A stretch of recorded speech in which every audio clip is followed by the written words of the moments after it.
Hello Jharkhand, welcome to LEG. आज के इस क्लास में 29 और 30 जुलाई 2023 के करंट अफेयर्स को डिस्कस किया जाएगा। आज के क्लास के लिए जो मैप पढ़ी इसमें दो स्टेट्स हैं, वह मेघालय और नागालैंड हैं। आज टेलीग्राम पे मेघालय स्टेट के बारे में इंफॉर्मेशन अपडेट किया जाएगा, तो वहाँ से कनेक्ट जरूर रहिएगा। लगभग आधा दर्जन से ज़्यादा स्टेट के बारे में इंफॉर्मेशन वहाँ पे अपडेट किया जा चुका है अब तक। क्लास एज यूजुअल काफ़ी ज़्यादा इन्फॉर्मेटिव और फ्रूटफुल रहेगा, एंड तक जरूर बने रहिएगा, ओके ना। बाकी झारखंड के मैप पढ़ी का क्वेश्चन थोड़ा सा आज अलग तरीके से देखने को मिलेगा। ये इमेज आप लोग देखिए, न्यूज़ में क्यों आ रहा है डिस्कस करूंगा। वीडियो को लाइक आप लोग जरूर कर दीजिएगा और शेयर भी जरूर करें। पीडीएफ इसका चाहिए होगा तो टेलीग्राम से कनेक्ट हो जाइएगा। बाकी सीजल का तैयारी किस तरह चल रहा है जरूर बताइएगा, और 75 दिन बचा हुआ तो तैयारी जबरदस्त से कीजिए और रिवीजन भी प्रॉपर करते रहिए, नहीं तो फिर दिक्कत हो जाएगा। रिवीजन बहुत ज़्यादा जरूरी है, रिवीजन छोड़िएगा नहीं। झारखंड के मैप पढ़िस के लिए आज यह डिस्ट्रिक्ट है, तो इसका नेम आप लोग लिखिए, क्या इसका नेम है। पहला क्वेश्चन है, इंपॉर्टेंट क्वेश्चन है, डबल टिक इस पर लगा लीजिएगा। साई के फॉरेन एक्सपोजर टूर के लिए झारखंड के किस पहलवान का चयन किया गया है। पहलवान यहाँ पे या रेसलर है ना, तो रेसलिंग से इनका संबंध है। रागिनी कच्छप, अंशिता तिर्की, आफ्ताब आलम या फिर अमित कुमार गोप। सही आंसर इसका डी है, अमित कुमार गोप। तो देख लीजिए यह पर्सन है, तो यह लोहरदगा के पर्सन है। बाकी यहाँ पे याद रखिएगा, साई का मतलब होता है स्पोर्ट्स अथॉरिटी ऑफ इंडिया। आइए देख लेते हैं। तो ये तो हो गया कि झारखंड के पहलवान है अमित कुमार गोप, तो लोहरदगा के हैं, और इनको मिलाकर देखिएगा तो टोटल 19 जो है पहलवानों का चयन जो है किया गया है विशेष प्रशिक्षण के लिए, जो कि बाकू में होने वाला है। बाकू जो है अजरबैजान का कैपिटल है, तो इसको कैपिटल करेंसी में आज डाल भी दिया गया है। ठीक है, तो इस न्यूज़ पूरा कवर हो चुका है, इसको देख लीजिएगा, ओके। बाकी यहाँ पे ना एक्स्ट्रा न्यूज़ जो है आ रहा था, तो देखिएगा यहाँ पे बात किया जा रहा है नेशनल पावर लिफ्टिंग चैंपियनशिप के बारे में। तो गेम्स एंड स्पोर्ट्स से न्यूज़ है, तो पता होगा कि स्पोर्ट्स का न्यूज़ काफ़ी इंपॉर्टेंट होता है। तो झारखंड का क्या पोजीशन रहा था सुनिएगा थोड़ा सा। सबसे पहले तो इसका वेन्यू, मतलब यह गेम कहाँ पे हुआ था, तो भिलाई छत्तीसगढ़ में हुआ था। भिलाई में एक स्टील प्लांट भी है जो कि रसिया के सहयोग से बनाया गया है। टोटल मेडल झारखंड जीता था 32, जिसमें 21 गोल्ड, 7 सिल्वर और 4 मेडल थे। 7 4 11 और 21 कितना हो गया, 32 हो गया। हाईलाइट देख लीजिएगा, यहाँ पे senior strong women of India का अवार्ड दिया गया था अर्शिता तिर्की, यानी कि विजेता रही थी। Junior strong man of India ये अखलक खान थे, और best lifter in national powerlifting championship Aftab Alam रहे थे। ये इसको आप डबल ट्रिपल टिक लगा लीजिए, पूछने का संबंध इसको ज़्यादा है। Best lifter in national powerlifting championship Aftab Alam, कहाँ पे, national powerlifting championship 2023 Bhilai Chhattisgarh में। टोटल मेडल भी याद रखिएगा 32 जीता गया था झारखंड के द्वारा। हो गया, ये न्यूज़ तो कवर कर दिया। बाकी लोहरदगा को मैप में आप लोग देखिए, तो ये रहा लोहरदगा डिस्ट्रिक्ट। इसका अगर बॉर्डर को देखिएगा तो इधर क्या है, लातेहार है, इधर गुमला डिस्ट्रिक्ट है, और इधर रांची डिस्ट्रिक्ट है। 3 डिस्ट्रिक्ट के साथ यह सीमा साझा करता है। बाकी लोहरदगा और खूंटी डिस्ट्रिक्ट लैंडलॉक्ड डिस्ट्रिक्ट है। अगर देखिएगा आप लोग तो पॉपुलेशन वाइज लोहरदगा जो है सबसे छोटा जिला है। ठीक है, सब कुछ ध्यान रखिएगा। राष्ट्रीय किक बॉक्सिंग प्रतियोगिता का आयोजन झारखंड के किस स्थान पर संपन्न होगा। ठीक है, क्या है, किक बॉक्सिंग प्रतियोगिता का आयोजन, क्या वर्ड लगा हुआ है, राष्ट्रीय। अगर आप लोग लंबे समय से लेक्चर को फॉलो कर रहे हैं तो कुछ आपको हिंट में दिया था कि अगर कोई राष्ट्रीय स्तर का प्रतियोगिता होता है झारखंड में तो ज़्यादा चांस है कि कहाँ पे होगा, तो मैं बोला था कि ज़्यादा चांस होता है कि वह रांची में होगा, और इस क्वेश्चन का भी आंसर रांची ही है। ठीक है, ध्यान रखिएगा, क्योंकि सारा जो है सुविधा रांची में अवेलेबल होता है, जैसे कि लोग आराम से यहाँ आ भी सकते हैं। प्लस में जो है अच्छा जो है मतलब प्लेस भी है कि मतलब उतना प्लेयर जो है वहाँ पे रह सकते हैं, ठहर सकते हैं और गेम को खेल सकते हैं, जिसके लिए फेमस आपको पता होगा खेल गांव है मेगा स्पोर्ट्स कॉम्प्लेक्स। ठीक है, तो रांची इसका आंसर हो जाएगा। देख लीजिएगा, राष्ट्रीय किक बॉक्सिंग चैंपियनशिप का आयोजन 23 से 27 अगस्त को होने वाला है मेगा स्पोर्ट्स कॉम्प्लेक्स रांची में, और हरिवंश टाना भगत इंडोर स्टेडियम रांची में होगा। तो इस स्टेडियम को भी आप लोग माइंड में फिट रखिएगा। हरिवंश टाना भगत इंडोर स्टेडियम कहाँ पे है, तो रांची में। और झारखंड किक बॉक्सिंग संघ के अध्यक्ष अभी वर्तमान में वीसी ठाकुर हैं। तो न्यूज़ में आ रहा है, तो ध्यान रखिएगा। इवेंट होगा तो फिर से आएगा न्यूज़ में, तो अब तो अगस्त में आएगा, फिर अभी तो नहीं। बाकी याद रखिएगा कि कहाँ पे होने वाला है। लगभग 2000 से ज़्यादा जो है प्लेयर इसमें भाग लेने वाले हैं। रांची को देख लीजिए, रांची आपको हार्ट ऑफ झारखंड है। बाकी इसको काउंट कर लीजिएगा, इधर 8 जो है अदर डिस्ट्रिक्ट इसको टच करते हैं, और इधर वेस्ट बंगाल की सीमा टच करता है रांची को। ठीक, झारखंड के वर्तमान मानसून सत्र में विधायकों का वेतन कितने वर्ष के बाद बढ़ाया जाने की संभावना है। संभावना क्या है, लगभग चांस है कि बढ़ ही जाएगा। 6 वर्ष, 5 वर्ष, 4 वर्ष या 3 वर्ष? सही आंसर इसका ए है। देखिएगा तो जितना भी विधायक हैं उनका वेतन जो है बढ़ाया जाने की बात किया जा रहा है। पहले 40,000 था और अब जो है 60,000 किया जाने वाला है। और इंटरेस्टिंग बात बताऊं, जितने भी विधायक थे यानी कि हर एक जो दल का नेता है इसको सपोर्ट किया कि हाँ बढ़ना चाहिए। तो जब पैसा लेना होगा देखिए सब साथ में आ जाते हैं, और कोई अच्छा मैटर पे बात करना होगा ना तो सब एक दूसरे का टांग खिंचाई करने लगते हैं। तो अगर सब कोई जैसे इसी तरह से मिलकर अगर काम करे तो सोचिए कि काम कितना अच्छे तरह से होगा, ठीक ना। लेकिन नहीं, कौन कहने जाए इन लोग को, ठीक है। कुत्ते बिल्ली की लड़ाई देखिएगा तो चलते रहता है, विधानसभा और लोकसभा सब जगह तो चलते ही रहता है, ठीक है। इंडिया का तो खिल्ली उड़ता है वर्ल्ड लेवल पे, आपको पता होना चाहिए सब। तो वर्तमान में जो मानसून सत्र चल रहा है उसमें 6 वर्ष के बाद ना 40,000 से 60,000 जो है वेतन बढ़ाया जाएगा, और यह जैसे बढ़ता हुआ महंगाई को देखते हुए किया गया है, और दिल्ली की तर्ज पर जैसे वेतन यहाँ पे बढ़ाया जा रहा है, ठीक है। तो ज़्यादा चांस है कि वेतन जो है बढ़ ही जाएगा, क्योंकि सारा कोई जो है इसको सपोर्ट ही कर रहे हैं, हर एक दल इसको सपोर्ट कर रहा है। ओके, तो देख सकते हैं यहाँ पे देख सकते हैं सिर्फ 40,000 वेतन नहीं मिलता है, कन्फ्यूज मत होइएगा। यहाँ बोला रहा है भत्ता एवं अन्य सुविधाएं मिलाकर लगभग 2 लाख रुपए मासिक पाते हैं विधायक, ठीक है। कम नहीं है 2 लाख, ठीक है। यानी कि आप लोग जो है 20 से 25 दिन हम तैयारी कीजिए, जोर पैसा कौड़ी, ठीक है, साम दम दंड भेद जितना होता है सब लगा दीजिए 20-25 दिन इलेक्शन के लिए। उसके बाद एक बार जीत जाइए और 5 साल तक देखिए इतना फायदा आप लोग लेते रहिए, ठीक है। तो इन लोग से ज़्यादा आराम यहाँ पे कौन कर रहा है बताइए।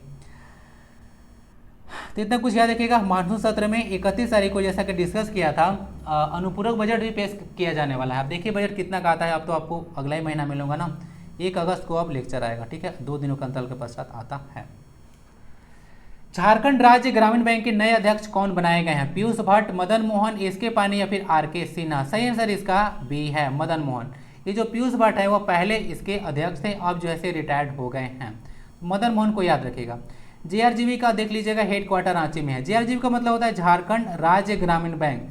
आर का मतलब यहाँ पे रूरल नहीं है ना, ध्यान रखिएगा। फुल फॉर्म अगर पूछेगा तो हो सकता है ऑप्शन आर का रूरल डाल के रखे, तो रूरल नहीं होता है, राज्य होता है। हेडक्वार्टर रांची है। झारखंड राज्य ग्रामीण बैंक के महाप्रबंधक देखिएगा, जो मैनेजिंग डायरेक्टर हैं वह एसके पानी है। भाई कुछ ही ध्यान से सुनिएगा, इसको जो इस्टेब्लिश किया गया था 1 नवंबर 2019 को इस्टेब्लिश किया गया था। इसमें अगर शेयर होल्डर के बारे में बात कीजिएगा यानी किसका कितना हिस्सा है, तो झारखंड गवर्नमेंट का जो है 15% हिस्सेदारी है, एसबीआई का 35% है, और गवर्नमेंट ऑफ इंडिया यानी कि भारत सरकार का 50% हिस्सेदारी है। तो जेपीसी जैसे एग्जाम में क्वेश्चन पूछेंगे तो पूछ देंगे कि जेआरजीबी जो है उसमें सबसे ज़्यादा हिस्सेदारी किसका है, तो इसमें भारत सरकार का सबसे ज़्यादा हिस्सेदारी है। ओके, तो ध्यान रखिएगा। तो पहले आपको देखने को मिलता था वनांचल ग्रामीण बैंक, लेकिन अब जो है क्या होता है, अब जो है आपको जेआरजीबी यानी कि झारखंड राज्य ग्रामीण बैंक देखने को मिलेगा। बाकी यहाँ पे देख लीजिएगा इस तरह से जेआरजीबी आप लोग देखे होंगे, इसका बोर्ड लगा हुआ सब जगह लगा रहता है, यहाँ भी लगा हुआ है, मैं भी देखता हूँ इसको। फुल फॉर्म देख लीजिएगा। कुछ इंपॉर्टेंट पॉइंट यहाँ पे है कि ये बैंक सभी जिलों में है और इसका 446 शाखा पूरा है।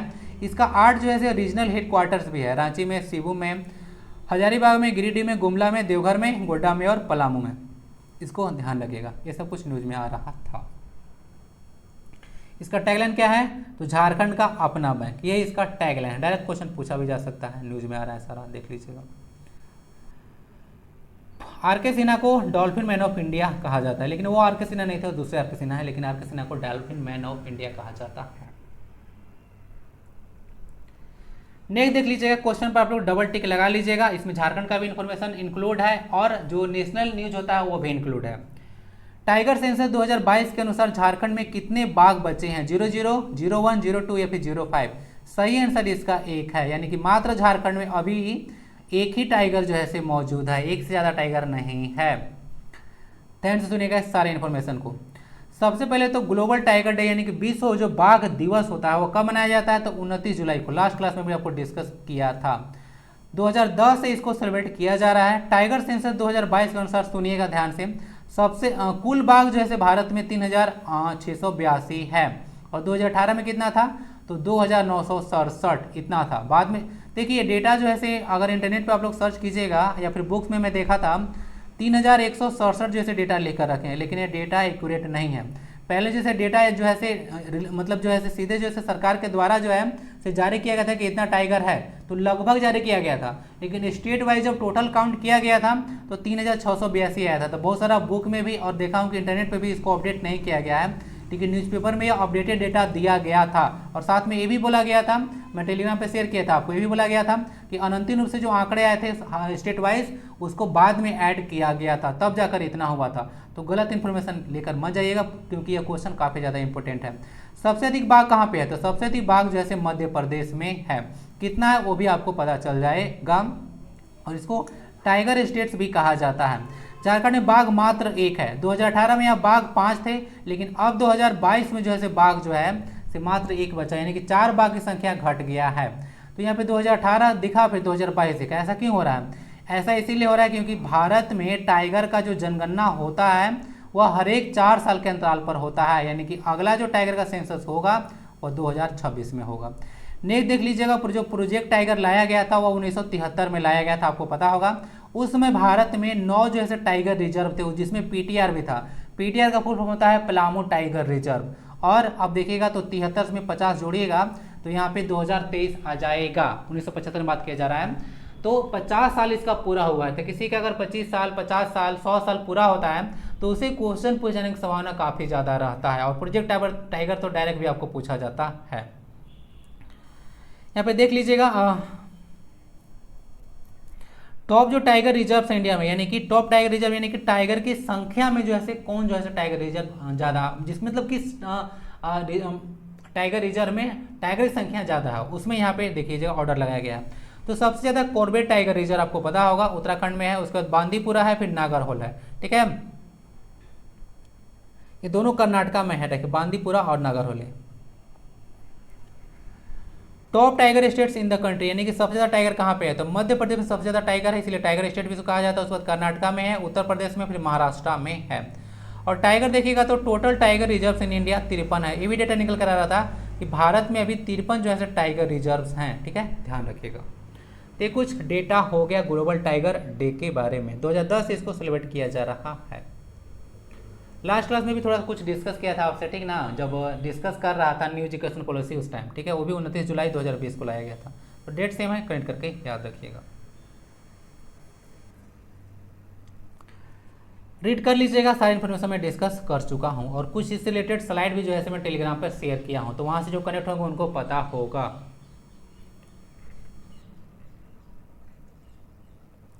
हाल ही में किस कंपनी के कर्मियों के लिए बिरसा मुंडा अवार्ड 2023 की शुरुआत की गई है? बीएसएल, एचईसी, यूसीआईएल या फिर टीएसएल? सही आंसर इसका ही है बीएसएल। बीएसएल बोला जाता है बोकारो स्टील लिमिटेड ना, इसको ध्यान रखिएगा। बोकारो स्टील प्लांट आप लोग बोल सकते हैं। तो बोकारो स्टील प्लांट की स्थापना कब हुई थी? तो 1964 में। थर्ड 5 ईयर प्लान चल रहा था ना। एचईसी होता है हैवी इंजीनियरिंग कॉर्पोरेशन लिमिटेड। 1958 में इसको स्टेब्लिश किया गया था चेकोस्लोवाकिया की मदद से, इसको ध्यान रखिएगा। और अभी एचईसी काफ़ी ज़्यादा न्यूज में आप डिस्कस किया था कि जो चंद्रयान 3 है उसका जो लॉन्चिंग पैड है यहीं निर्मित किया गया था, और बहुत सारा रॉकेट का लॉन्चिंग पैड यहीं पे जो है निर्मित किया जाता है। और अभी इसको बचाने की जो है मांग किया जा रहा था, क्योंकि ये आर्थिक संकट से जो है गुजर रहा है एचईसी, तो न्यूज में काफ़ी ज़्यादा आया था। यूसीएल का फुल होता है uranium corporation of India limited. और देखिएगा तो इसकी स्थापना 1967 में हुआ था। आपको पता होगा जादूगोड़ा खान जो था उसको 1951 में से खोजा गया था, और उसमें जो माइनिंग शुरू हुआ था 1967 में, और 1967 में जो है यूसीएल का गठन हुआ था। टीएसएल क्या होता है? तो ये होता है टाटा स्टील लिमिटेड। आपको पता होगा पहले जो टिस्को नाम था, लेकिन 2005 में इसको टाटा स्टील लिमिटेड कर दिया गया था नाम, 2005 में। ठीक है, चलिए तो सारा चीज़ तो यहाँ पे हो गया। तो बोकारो स्टील प्लांट के कर्मियों के लिए S1 से लेकर S11 ग्रेड के कर्मियों के लिए जैसे बिरसा मुंडा एक्सीलेंस अवार्ड 2023 शुरू किया गया है। न्यूनतम इसमें 85,000 रुपया दिया जाएगा, और अधिकतम 2.1 लाख दिया जाएगा, यानी कि 2,10,000 रुपया दिया जाएगा। तो ये सब कुछ याद रखिएगा। और बोकारो स्टील प्लांट रसिया का सहयोग से बनाया गया था ना, याद रखिएगा। और भारत का यह पहला जो है बोला जाता है स्वदेशी तकनीक से निर्मित स्टील प्लांट है, ये भी याद रखिएगा। अब हमारा नेक्स्ट सेक्शन आता है Jharkhand one liner important news. सबसे पहले JBKSS, बहुत पहले इसको डिस्कस किया था, फिर से न्यूज में आ रहा था। झारखंडी भाषा खतियान संघर्ष समिति, ठीक है, यह जयराम महतो का है। तो इसको एस्टेब्लिश किया गया था 2023 में। यह देखिएगा डायरेक्ट भी पूछा सकता है JBKSS क्या है, इस तरह से क्वेश्चन पूछने की संभावना ना रहता है, क्योंकि जैसे क्वेश्चन जैसे ऐसा पूछ चुकी है SI में। मुख्यमंत्री वन धन योजना की शुरुआत झारखंड में 2015 में हुआ था, तो रघुवर दास का टाइम में हुआ था। अनुदान इसमें देखिएगा, अगर वन धन योजना में अगर पेड़ पौधे लगाए जाते हैं तो 75% अनुदान जो है से सरकार देती है। 74वां भी वन महोत्सव सेलिब्रेट किया गया था, वह जो है से रांची में इसका इवेंट हुआ था। ठीक है, ध्यान रखिएगा, 74वां वन महोत्सव कार्यक्रम रांची में सेलिब्रेट किया गया है। ITEP का फुल फॉर्म देख लीजिएगा, ये होता है इंटीग्रेटेड टीचर एजुकेशन प्रोग्राम। ठीक है, integrated teacher education program. Next है, रांची में पर्यटन विकास हेतु एक रिसोर्ट का निर्माण किया जाएगा। रिसोर्ट क्या होता है? तो रिसोर्ट होता है कि लोग ना वहाँ पे पर्यटन के लिए आएंगे और रिक्रिएशन करेंगे। रिक्रिएशन तो आपको पता होगा, लोग इंटरटेनमेंट के लिए कुछ भी करते हैं तो उसको रिक्रिएशन कहा जाता है। तो लोग वहाँ पे आएंगे, खेलकूद करेंगे, ठीक है, घूमेंगे फिरेंगे, खाएंगे, तो पर्यटन को बढ़ावा मिलेगा, तो जो है रिवेन्यू जनरेट होगा। तो गेतलसूद में एक रिसोर्ट का निर्माण किया जा रहा है, तो भूमि इसके लिए आवंटित किया जा चुका है। देखिए इसका जल्दी निर्माण होगा। गेतलसूद डैम याद रखिएगा, एक्स्ट्रा इन्फॉर्मेशन है, स्वर्णरेखा रिवर पे है ना, 1971 में जो है इसका निर्माण कंप्लीट हुआ था। झारखंड का यह सबसे बड़ा डैम है गेतलसूद डैम, इसको ध्यान रखिएगा। और गेतलसूद में पता है ना, झारखंड में पहला मेगा फूड पार्क भी यहीं पे बना है। झारखंड की पर्सनालिटी है प्रिया कुमारी, उनका संबंध फुटबॉल से है, न्यूज में आ रही थी, ध्यान रखिएगा। ठीक है, और झारखंड के एक अष्टम उरांव हैं, वो भी जो है फुटबॉल से ही संबंधित है। अंडर 17 वर्ल्ड कप हुआ था, ठीक ना, भारत में हुआ था, अंडर 17 वुमेन्स वर्ल्ड कप हुआ था, तो उसका विजेता अभी वर्तमान में कौन रहा था? स्पेन रहा था। ठीक है, तो उसका कैप्टन जो थी भारतीय टीम का वो अष्टम उरांव थे, तो उनको भी याद रख लीजिएगा। कुछ झारखंड के सौसर प्लेयर के बारे में सुन लीजिए। सौसर मतलब फुटबॉल को ही पहले सौसर कहा जाता था। चूंकि झारखंड से आते हैं, हेलिंग फ्रॉम झारखंड लिखा हुआ है, तो बिमल मिंज हैं, गौरव मुखी हैं, लाल मोहन हंसदा हैं, उसके बाद सूर्य तिर्की हैं, पी विजय कुमार है और संजय बालमुच्चू हैं। तो ये सब कुछ झारखंड के फुटबॉल प्लेयर हैं, तो ये सब कुछ ध्यान रखिएगा। डायरेक्ट पूछ देता आपसे कि इनका संबंध किस गेम से है, ऐसे क्वेश्चन अलग एग्जाम में फ्रीक्वेंटली पूछा जाता है। अब आता है national international one liner, important नहीं, तो ध्यान से सुनिएगा इसको भी। अखिल भारतीय शिक्षा समागम प्रगति मैदान नई दिल्ली में हुआ। देखिएगा, तो अभी NEP 2020 डिस्कस किया था न्यू एजुकेशन पॉलिसी के बारे में कि 2020 29 जुलाई को इसको जो है से लाया गया था, तो अभी इसका 3 साल पूरा हुआ है, तो उसी को लेकर जो है से कार्यक्रम जो है से शुरू हुआ था, जिसको यहाँ पे देख सकते हैं अखिल भारतीय शिक्षा समागम किया गया। तो ये प्रगति मैदान नई दिल्ली में हुआ, उद्घाटन इसका प्रधानमंत्री नरेंद्र मोदी जी किए थे। तो इसमें देखिएगा, तो इसका 3 वर्ष पूरा होने पर इवेंट सब आ रहा था, तो ठीक ना, तो इसको ध्यान रखिएगा। बाकी एक चीज़ और न्यूज में यहाँ पे आ रहा था, PM श्री स्कूल भी जो है खोला गया, पहले इसको डिस्कस भी किया था PM श्री स्कूल के बारे में। तो PM श्री का फुल फॉर्म भी होता है prime minister school of rising India, और इसको 7 सितंबर 2022 को जो है शुरू किया गया था PM श्री अभियान को। ओके, ये सब कुछ ध्यान रखिएगा। आपको अभी कुछ दिन पहले पता होगा, कांग्रेस और जो एलाइड पार्टी हैं वो जो है एक संगठन बनाया है जिसका नाम इंडिया रखा गया है। तो इस इंडिया का फुल फॉर्म क्या है? तो इंडिया का फुल फॉर्म देख लीजिएगा। यहाँ पे पॉलिटिक्स में डिस्कस नहीं करना चाहूँगा कि इंडिया नाम क्यों रख दिया गया, लेकिन एक चीज़ मुझे यहाँ पे खराब लगा, ये तो पहले तो इसका नाम इंडिया रख दिए, ठीक है, और इंडिया इसका नाम रख दिए हैं, और अब क्या कर रहे हैं कि अगर कोई मोदी जी कुछ बोल रहे थे तो राहुल गांधी जी बोल रहे थे कि आप इंडिया का बुराई कर रहे हैं। तो ये वाला हरकत जो हो रहा है मुझे बुरा लगा, बाकी मैं पॉलिटिक्स डिस्कस नहीं करना चाहूँगा। तो नाम आप इस तरह से रख लिए हैं, आप बोल रहे हैं कि इंडिया का बुराई कर रहे हैं, गजब बेइज्जती है। फुल फॉर्म देख लीजिएगा, Indian national development inclusive alliance है, ठीक है, इसका नाम आप लोग देख लीजिएगा क्या होता है, अब आगे पता चलेगा 2024 में। भारत को आपको पता होगा 2047 तक विकसित राज्य जैसे बनाने की कवायद जैसे शुरू किया जा चुका है। तो इसमें जो है से अभी 4I जो है फॉर्मूला दिया गया है, ठीक है। 4I क्या होता है आपको डायरेक्ट जैसे का क्वेश्चन पूछ देगा। 3R क्या होता है, क्वेश्चन कितना भर के पूछा गया था। तो ये जो है अभी सेंट्रल गवर्नमेंट का 4I फार्मूला है, तो इसके बारे में आपको पता होना चाहिए, क्योंकि आप लोग सेंट्रल गवर्नमेंट का भी तैयारी कर रहे हैं, ठीक है, और स्टेट गवर्नमेंट का भी अगर तैयारी कर रहे हो तो है तो गवर्नमेंट ही ना, तो क्वेश्चन इस तरह से पूछा जा सकता है। तो 4I के बारे में यहाँ पे देख लीजिएगा। पहला I का मतलब होता है इंफ्रास्ट्रक्चर, उसका होता है इन्वेस्टमेंट, नेक्स्ट आता है इनोवेशन, और लास्ट आता है यहाँ पे इंक्लूसिवनेस। इंक्लूसिवनेस का मतलब होता है सबको जो है साथ लेकर चलना है, समग्रता को यह दिखाता है inclusiveness. Next, ICC T20 world cup 2024 West Indies और अमेरिका में खेला जाएगा। डबल टिक लगा लीजिएगा। वर्तमान में चैंपियन इंग्लैंड है ना, ध्यान रखिएगा। T20 वर्ल्ड कप 2022 का जो चैंपियन है 2 साल पर होता है, तो ये इंग्लैंड है। और अभी क्वेश्चन यह एसएससी एमटीएम से पूछा गया था। पाकिस्तान को हराया गया था, याद रखिएगा, आगे भी पूछा जा सकता है। 36वां देखिएगा तो FISQ यूनिवर्सिटी गेम्स हुआ था चेंगडू चाइना में, चेंगडू चाइना ऐसे कुछ नाम रहता है। तो इसमें मनु भाकर देखिएगा तो मनु भाकर के टीम और पर्सनल भी 10 मीटर एयर पिस्टल प्रतिस्पर्धा में स्वर्ण जीते हैं। तो याद रखिएगा, डायरेक्ट पूछ देगा कि मनु भाकर का संबंध किससे है। तो यहाँ पे देख सकते हैं पिस्टल लिखा हुआ है ना, तो पिस्टल आता है तो शूटिंग होता है ना। बाकी एक चीज़ तो पता होगा, 2008 में गेम कहाँ पे हुआ था, बीजिंग में हुआ था। ओलंपिक के बारे में बात किया जा रहा है। तो व्यक्तिगत प्रतिस्पर्धा में पहला गोल्ड अभिनव बिंद्रा के द्वारा ओलंपिक में जीता गया था। क्वेश्चन सुपर इंपॉर्टेंट है। नेक्स्ट देख लीजिएगा यहाँ पे केटी लेडेकी, नाम इनका है केटी लेडेकी। तो ये जो है से 800 मीटर फ्री स्टाइल प्रतिस्पर्धा में जो है से गोल्ड जीती हैं अभी ना, ध्यान रखिएगा। कहाँ पे, वर्ल्ड एक्वेटिक चैंपियनशिप जो कि जापान में हुआ था वहाँ पे, और 800 मीटर जीती। तो ध्यान से सुनिएगा, इसमें क्या था कि पहला वुमन बनी है 6 गोल्ड जीतने वाली एक ही इवेंट में, और यह सरपास की हैं रिकॉर्ड जो माइकल फेल्प्स है, अमेरिका के महान तैराक हैं, वो जो उनका रिकॉर्ड जैसे अब ब्रेक कर दी हैं। टोटल 16 गोल्ड जैसे अब तक जीत चुकी हैं। अब कंफ्यूज यहाँ पे मत रहिएगा, ओलंपिक के बारे में बात नहीं किया जा रहा। ओलंपिक में बहुत सारा गोल्ड है माइकल फेल्प्स के द्वारा, लेकिन यहाँ पे वो कोई वर्ल्ड इवेंट में जो है बात किया जा रहा है। 16 गोल्ड जीतने वाली जो है अब पहली महिला बन चुकी हैं, और कोई एक इवेंट में जो है सबसे ज़्यादा गोल्ड जीती हैं, ये कुछ याद रखिएगा। तो रिकॉर्ड बनाया गया है केटी लेडेकी के द्वारा। नेक्स्ट एक बुक है ना, doctor APJ Abdul Kalam memory never die. ये बुक लिखा गया है नसीमा मरायकियार ना और YS राजन के द्वारा। अमित शाह जी अभी इसके द्वारा इस बुक का विमोचन किया गया है। कुकी और मैत्रेयी समुदाय जो है मणिपुर का एक समुदाय है, याद रखिएगा, न्यूज में निकल कर आ रहा था। कुकी समुदाय है एक अलग प्रशासनिक जो है ढांचा जो है बात किया जा रहा था, ठीक ना, मतलब गठित करने के लिए जैसे बात किया जाता है कि हम लोग को अलग प्रशासनिक ढांचा चाहिए। तो उसका जो है विरोध मैत्रेयी समुदाय जो है कर रहा था। तो उसी को लेकर दोनों समुदाय न्यूज में आ गया है। तो कुकी और मैत्रेयी समुदाय के बारे में याद रखिएगा।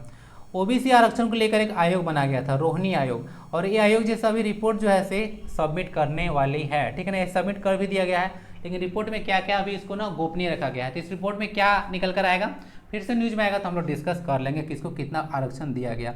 फॉर द टाइमिंग याद रख लीजिएगा, रोहिणी आयोग का संबंध OBC आरक्षण से है। डायरेक्ट क्वेश्चन पूछा जाता है कि इस आयोग का संबंध किससे था। बाकी यहाँ पे वर्तमान में देखिएगा तो 11 राज्यों में OBC आरक्षण ऑलरेडी अवेलेबल है, जिसमें झारखंड भी इंक्लूड है। नेक्स्ट देख लीजिएगा, अजरबैजान, तो आपको पता होगा न्यूज में आया था। तो अजरबैजान एक यूरोप में कंट्री है, कैपिटल इसका बाकू है, और करेंसी यहाँ पे मनत चलता है, ठीक है। नहीं देखिए, स्पोर्ट्स से न्यूज निकल कर रहा है, देवघर ट्रॉफी में सबसे ज्यादा छक्का लगाने वाले बल्लेबाज बने हैं रियान पराग। पूर्वी क्षेत्र के टीम के हैं, और उत्तरी क्षेत्र के विरुद्ध इनके द्वारा छक्का लगाया गया था। ध्यान रखिएगा, ठीक है ना। ये कितना छक्का लगाए हैं यहाँ पे लिखा हुआ नहीं है ना, ये सब आपको डाल दूंगा। आई थिंक 11 या 13 था, मुझे एग्जैक्टली याद नहीं आ रहा, ठीक है, आज का न्यूज में था। तो इसको अपडेट कर दिया जाएगा, शायद 11 या फिर 13 जो है उसको PDF में अपडेट किया जाएगा। लेकिन रिकॉर्ड जो है ब्रेक कर दिया गया। जो पिछला रिकॉर्ड था वह यूसुफ पठान के द्वारा बनाया गया था, ठीक है ना। यूसुफ पठान पश्चिमी क्षेत्र से खेलते हुए 9 छक्का लगाए थे, और अभी हाल में जो है रिकॉर्ड तोड़ दिया गया है। तो रियान पराग को याद रखिएगा। देवघर ट्रॉफी और ईरानी ट्रॉफी सब न क्रिकेट से संबंधित है, ठीक है। नैरेटिव का मायाजाल बुक है, नैरेटिव का मायाजाल, कौन है हम, क्या है हमारी पहचान। इतना नहीं देंगे तो सिर्फ नैरेटिव का मायाजाल भी दे सकते हैं। इसके बाद वाला कम ही चांस रहता है कि बुक का नाम आपको दे, तो इतना तो कम से कम याद होना ही चाहिए। नैरेटिव का मायाजाल या बलबीर पुंज के द्वारा जैसे लिखा गया है। बाकी सेमिकॉन इंडिया 2023, इसका उद्घाटन अभी गांधीनगर में किया गया था। सेमिकॉन इंडिया क्या है, सेमीकंडक्टर से रिलेटेड जो है एक इवेंट हुआ था ना। तो बात किया जा रहा है कि अगर सेमीकंडक्टर का कोई कंपनी निर्माण करती है तो सरकार उसको जो है 50% वित्तीय सहायता देगी, ठीक है, ध्यान रखिएगा। सेमीकंडक्टर क्या होता है, तो जिसमें जैसे मेटल का भी प्रॉपर्टी होता है और नॉन मेटल का भी प्रॉपर्टी होता है, उसको सेमीकंडक्टर बोलते हैं। बाकी आज के मैप में पहला है आपका मेघालय था ना, और नागालैंड। मेघालय को देख लीजिए यहाँ पे मेघालय जो है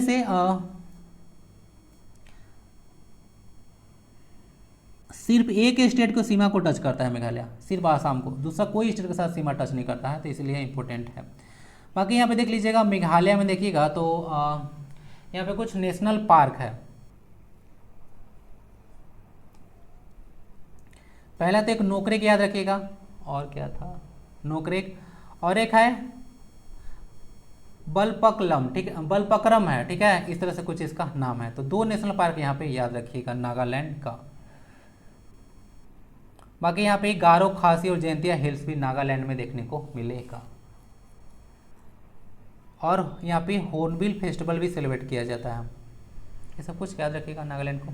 तो सिर्फ एक ही स्टेट के साथ सीमाएं साझा करता है नागालैंड, देख लीजिएगा इधर से, सिर्फ आसाम के साथ, और कोई नहीं है। यहाँ पे नेक्स्ट देखेंगे मेघालय को, सॉरी मेघालय तो हो गया, अब था नागालैंड। तो नागालैंड 3 स्टेट के साथ सीमा साझा करते हैं, एक तो इधर मणिपुर हो गया, उसके बाद देख लीजिएगा यहाँ पे आसाम है, अभी अरुणाचल प्रदेश, 3 जो है से स्टेट के साथ इसका सीमा लगता है। और इधर एक इंटरनेशनल बाउंड्री भी लगता है, ठीक है, नागालैंड का, इधर म्यांमार है। और मेघालय का सीमा बांग्लादेश के साथ लगता है, ये भी ध्यान रख लीजिएगा। यहाँ पे अगर नेशनल पार्क के बारे में बात करूँ तो नागालैंड में एक नेशनल पार्क है, याद रखिएगा, इसका नाम है नौटंकी, नौटंकी भी याद रखिएगा, NTNK लिखा जाता है। तो कुछ नेशनल पार्क यहाँ पे है नागालैंड। और नागालैंड में आपको पता होगा हॉर्नबिल जो है से फेस्टिवल भी सेलिब्रेट किया जाता है, ठीक है, नागा कम्युनिटी यहाँ पे पाया जाता है ज़्यादा, इसलिए इसको नागालैंड कहा जाता है। तो सब कुछ इन्फॉर्मेशन हो गया। बाकी नागालैंड स्टेट के बारे में इन्फॉर्मेशन आज अपडेट किया जाएगा टेलीग्राम पे। तो दोनों स्टेट को देख लीजिएगा मैप में, मैप से रिलेटेड अगर क्वेश्चन आए तो भी जो है आपका छूटेगा नहीं, धीरे धीरे मैं सारा मैप कवर करा रहा हूँ। बाकी आइए देख लेते हैं, एक क्वेश्चन आपके लिए काफ़ी ज़्यादा इंपॉर्टेंट रहेगा। ये डेटा IMF का आया है ना, IMF इंटरनेशनल मॉनेटरी फंड, स्थापना इसका 1944 में किया गया था। हेडक्वार्टर इसका वाशिंगटन DC में है, DC मतलब होता है डिस्ट्रिक्ट ऑफ कोलंबिया। तो अगर देखिएगा यहाँ पे क्या बोला गया है, 2023 के लिए विभिन्न देशों की अनुमानित विकास दर, ठीक है, ये जर्मनी देख लीजिएगा एक निगेटिव है, तो इंपॉर्टेंट पूछा जा सकता है, ठीक है, कि जर्मनी का विकास दर कितना रहने वाला है, तो निगेटिव में जाने वाला है यह। उसके बाद यहाँ पे देख लीजिएगा तो सबसे ज़्यादा, सब तो इंपॉर्टेंट आपके लिए नहीं रहेगा, 6.1% की दर से भारत जो है से सबसे ज़्यादा दर से वृद्धि करने वाला रहेगा कंट्री, ठीक है, इसे ध्यान रखिएगा। तो आप लोग तो बोल रहे हैं कि मोदी जी कुछ काम ही नहीं कर रहे हैं, तो ये सब कहाँ से आ रहा है? IMF तो हमारे घर का चीज़ है नहीं, ठीक है, ये तो विदेश का चीज़ है, ठीक है। IMF तो देख लीजिएगा, ये तो बोलिए तो यहाँ के यहाँ तो है ही नहीं इंटरनेशनल ऑर्गेनाइजेशन भारत का, कि जो है डेटा में कुछ गड़बड़ किया जा सकता है। ये तो इंटरनेशनल ऑर्गेनाइजेशन है, तो इसका डेटा तो गड़बड़ नहीं होगा। तो बताइए कि भारत में विकास हो रहा है कि नहीं हो रहा है, कि 15-15 लाख रुपया चाहिए ही चाहिए। देख लीजिएगा वहाँ पे जो टाइगर दिखाया गया था ना, उसका डेटा यहाँ पे डाला हुआ है। तो सबसे ज़्यादा देख लीजिएगा टाइगर मध्य प्रदेश में 785 नंबर याद रखिएगा। कुल टाइगर जो है 3682 है, वहाँ भी डिस्कस किया था। तो देखिएगा 2018 से 2022 तब में 715 जैसे टाइगर बढ़े थे। अगर बात कीजिएगा टाइगर रिजर्व की संख्या में, तो सबसे पहले जैसे कॉर्बेट टाइगर रिजर्व हैं। ये तो कुछ दिया हुआ है, पढ़ लीजिएगा, काम आएगा टाइगर रिजर्व। फिर बांदीपुरा कर्नाटका में है, नागरहोले भी कर्नाटका में है, बांधवगढ़ मध्य प्रदेश का है, दुधवा उत्तर प्रदेश। उसके बाद देख लीजिएगा मधुमलाई टाइगर रिजर्व तमिलनाडु का है, कान्हा है मध्य प्रदेश का। उसके बाद काजीरंगा आसाम का है, सुंदरबन टाइगर रिजर्व बंगाल का है, तडोबा अंधेरी है महाराष्ट्र का, सत्यमंगलम टाइगर रिजर्व तमिलनाडु का है। तो सब कुछ याद रखिए, तमिलनाडु का 2 हो गया ना यहाँ पे, मधुमलाई और सत्यमंगलम। तो सब कुछ देख लीजिएगा। सबसे ज़्यादा यहाँ पे कॉर्बेट में है 260। 81 राष्ट्रों ने मिलकर की थी अंतर्राष्ट्रीय परमाणु ऊर्जा एजेंसी की स्थापना, ठीक है, इसको ध्यान रखिएगा। कब किया गया था? तो 1957 में। इसको बोला जाता है international atomic energy agency, IAEA। तो इंटरनेशनल ऑर्गेनाइजेशन, इसको याद रखिएगा। 1957 में इसकी स्थापना हुआ था। हेड क्वार्टर इसका वियना में है ना। वियना कहाँ पे है? तो वियना जो है ऑस्ट्रिया का कैपिटल है। ऑस्ट्रिया, कन्फ्यूजन होता है ना, ऑस्ट्रिया ऑस्ट्रेलिया में नहीं होना चाहिए, यह ऑस्ट्रिया है। वर्तमान में भी 173 देश है, सब कुछ याद रखिएगा।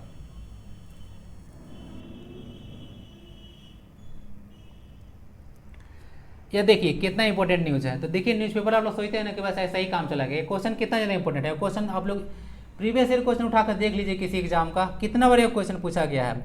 उरुग्वे में खेला गया था फीफा विश्व कप का फाइनल मैच। 1930 में याद रखिएगा उरुग्वे जो है से पहला जो है से वर्ल्ड कप विजेता रहा था फीफा का, उसमें अर्जेंटीना को हराया गया था, ठीक है ना। तो देख लीजिए अर्जेंटीना हारा और अभी वर्तमान में अर्जेंटीना ही विजेता है, ठीक है ना। तो हार जीत कुछ नहीं होता है, ठीक है, आज हार है तो कल आपका जीत पक्का होगा। तो अर्जेंटीना उस जो हारा था, लेकिन अभी वर्तमान में 2022 में अर्जेंटीना ही फीफा वर्ल्ड कप का विजेता है, जो कि फ्रांस को हराया गया था। ये सब कुछ ध्यान रखिएगा।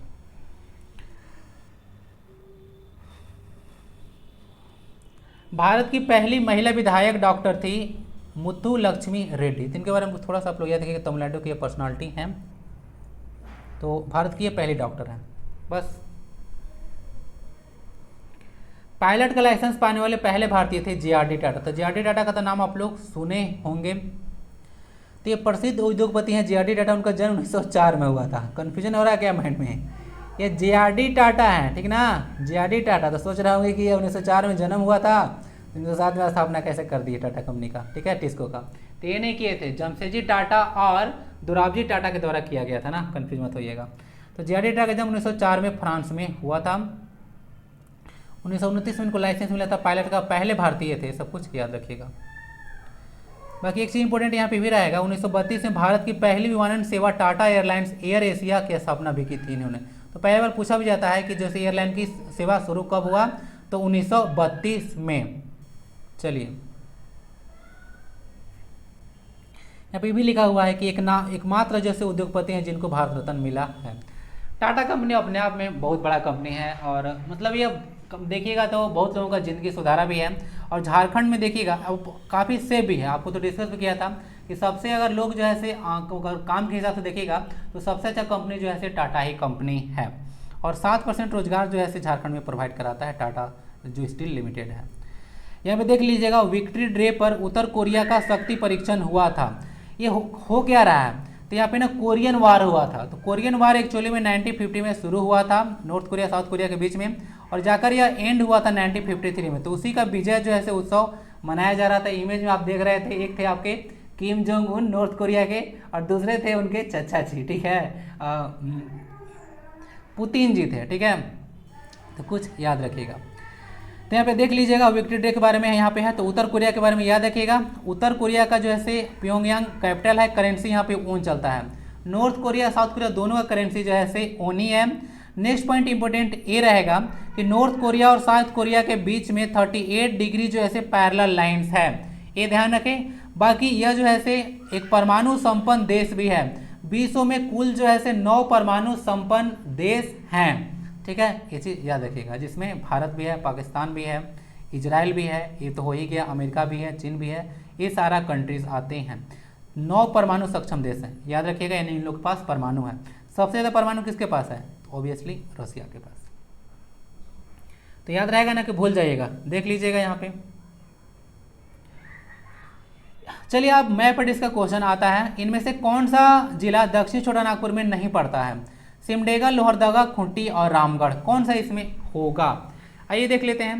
दक्षिणी छोटानागपुर में कितने जिले हैं, तो टोटल 5 जिले दक्षिण छोटानागपुर में हैं। सिमडेगा है, गुमला है, लोहरदगा है, रांची और खूंटी है। रामगढ़ जो है इसमें नहीं पड़ता है। रामगढ़ को देखिएगा तो 12 सितंबर 2007 को जो है से हजारीबाग से काटकर अलग किया गया था, और यह जो है उत्तरी छोटानागपुर में पड़ता है। तो इसका आंसर रामगढ़ होगा। कोई दिक्कत नहीं होगा, ठीक है। सारा चीज़ को आपको माइंड में फिट कर लेना है, पूरा मैप आपको याद हो जाना चाहिए, ठीक ना। पढ़ाते पढ़ाते तो मुझे तो पूरा मैप अब तक रट चुका है कि कौन सा डिस्ट्रिक्ट लोकेशन कहाँ पे है। पहले जल्दी याद नहीं होता था, जब पढ़ाना शुरू किया ना तब ज़्यादा से याद होता है। तो आप लोग भी मैं बोला हूँ कि 1-2 घंटा समय निकाल कर जो है से आप लोग बच्चों को पढ़ा सकते हैं। और इतना छोटा बच्चा को पढ़ाने से, हाँ, सीबीएसई और आईसीएसई बोर्ड का है तो आप लोग किसी क्लास को भी पढ़ा सकते हैं, आपको नॉलेज में इन्हेंसमेंट होगा। दूसरा बात है, अगर झारखंड बोर्ड सबको पढ़ाइएगा तो आप लोग 8वां से पढ़ाना शुरू कर सकते हैं, ठीक है। तो इससे आपका नॉलेज भी इन्हेंसमेंट होगा और थोड़ा सा पैकेट भी गर्म रहेगा, ठीक है। चलिए, यानी कि आम का आम और गुठली का दाम मिलेगा। आंसर इसका डी लोहरदगा का होगा, ठीक है। चलिए, जो डिस्ट्रिक्ट वहाँ पे दिया गया था उसका नाम है वेस्ट सिंहभूम, और इसको बोला जाता है कि यह सबसे दक्षिणी जिला है झारखंड का, देख सकते हैं हम।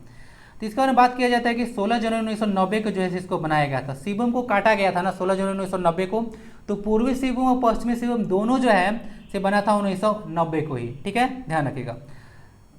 एरिया इसका 7224 किलोमीटर स्क्वायर है। इसमें सब डिवीजन की संख्या 3 है और ब्लॉक की संख्या 18 है।